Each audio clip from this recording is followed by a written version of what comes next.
जय गुरुदेव, जय माता की। मित्रों, आज का विषय हमारा रहेगा कि साधना में मन में विकृतियां क्यों पैदा होती हैं। इसका बहुत सारा विश्लेषण हम करेंगे और फिर आपको समझाएंगे कि आप भी साधना करते होंगे। साधना किसी की भी करें, मेरा मतलब यहाँ गायत्री से नहीं है। गायत्री मंत्र की हो, शिव मंत्र की हो, दुर्गा मंत्र की हो, लक्ष्मी मंत्र की हो, या कोई और अपने इष्ट की साधना करता हो, पर इस साधना में थोड़ी देर ध्यान लगाकर नहा धोकर बैठता है व्यक्ति या साधक, तो उसको ये लगता है कि अब मैं साधना करूँगा। उसके बाद ध्यान करता है।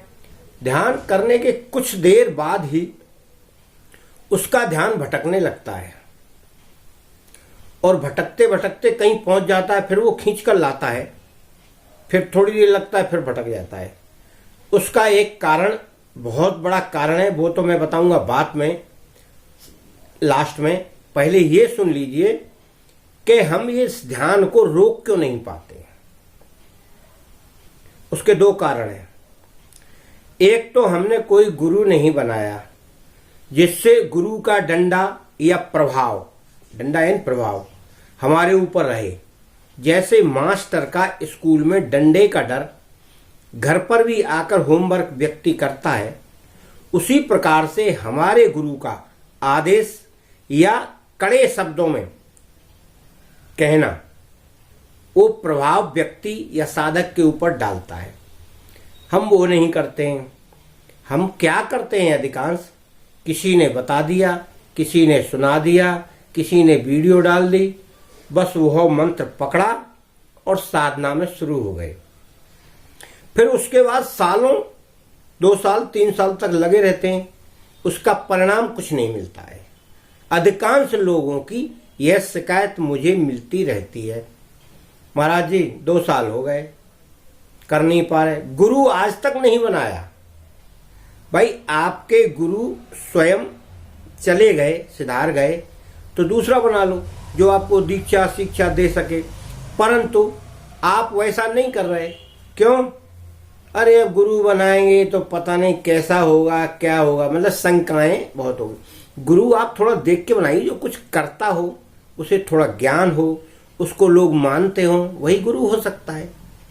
अब बात यह आती है कि हम अपने मन गढ़ंत करते रहते हैं। जब यह स्थिति आ जाती है तो उसके अंदर वो विचार है ना, जो नेगेटिव विचार, ज्यादातर नेगेटिव विचार कामना के रहते हैं, और वो कामनाएं किसी की आज तक ऐसे पूरी नहीं होती हैं।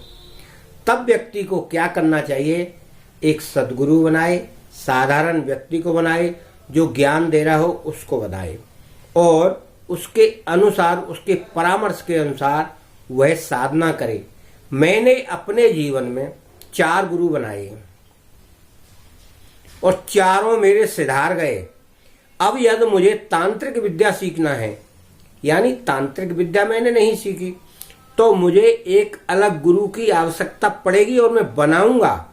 परंतु मैं यह जानता हूं कि तांत्रिक विद्या सीखकर मैं करूंगा क्या, मुझे क्या हासिल करना है उससे। उच्चाटन किसी का करना नहीं, मारना मुझे किसी को है नहीं, किसी का घर मुझे उजाड़ना है नहीं, फिर क्यों सीखूं मैं। ज्यादातर तांत्रिक क्रियाओं में यही सब होता है, किसी के घर को बर्बाद करना, किसी को अनिष्ट पहुंचाना, किसी को घर से भटकाना, किसी का मारण करना। मुझे यह करना नहीं है, क्योंकि इन सब कर्मों का प्रभाव पड़ता है और आपके जीवन में अंत तक यह प्रभाव आपको देखने को मिलेगा और उसका कष्ट आपको सहन करना पड़ेगा। आप अपने जीवन में हमेशा ध्यान रखें, जो भी आप करेंगे उसका प्रभाव आपके जीवन में पड़ेगा और आप उसे देखेंगे और भोगेंगे। इसलिए आप एक अच्छा गुरु बनाएं, उस गुरु के प्रभाव को आप जानें, और यह कोई जरूरी नहीं है उसको आप गुरु बनाएं कि गुरु जी आश्रम में बुलाएं या आप गुरु जी को घर में बुलाएं। इससे विकृतियां पैदा होती हैं। अब पुरुष अगर गुरु है या पुरुष साधक है तब तो कोई बात नहीं है। अगर दोनों में से कोई एक स्त्री है तो विकृति पैदा होती है।